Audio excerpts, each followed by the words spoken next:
সারাদিন রোজা রাখার পর হইতেছে যদি একটু মজা মজা না খাওয়া যায় বা ভালো করে একটু ভাত না খাওয়া যায় তখন হচ্ছে আসলে শরীরটা পুরো ক্লান্ত হয়ে যায়। এই জন্য আমি ভেবে নিছিলাম যে আমি হচ্ছে যে মাংস দিয়ে ভাত খাবো, তারপর হচ্ছে একটু ভর্তা রাখবো মাংসের পাশাপাশি। তো আজকে আমার সেহরির খাবার ছিল হচ্ছে মুরগির মাংস এবং টমেটো ভর্তা। টমেটোটা হচ্ছে আমি আগে থেকে সিদ্ধ করে রেখে দিয়েছিলাম, তারপর খাওয়ার আগে হচ্ছে ভর্তা করে নিয়েছিলাম পেঁয়াজ মরিচ শুকনা মরিচ লবণ দিয়ে।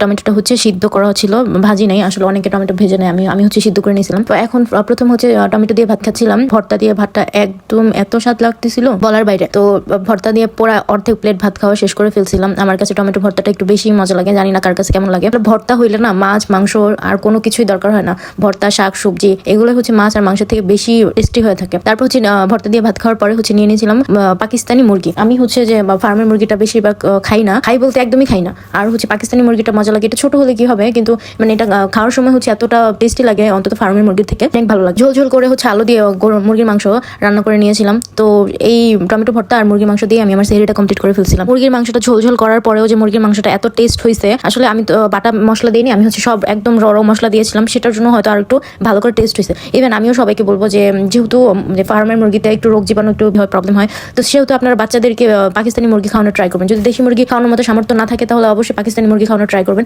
এগুলা কোনো দিক দিয়ে কম না, একটু চিকন চিকন হয়, একটু মাংস কম হয়, কিন্তু আমাদের স্বাস্থ্যের জন্য খুব ভালো, এটা আমাদের কোনো ক্ষতি করতেছে না। ইভেন আমি বলবো যে এটা ফার্মের মুরগির থেকেও স্বাদে অনেক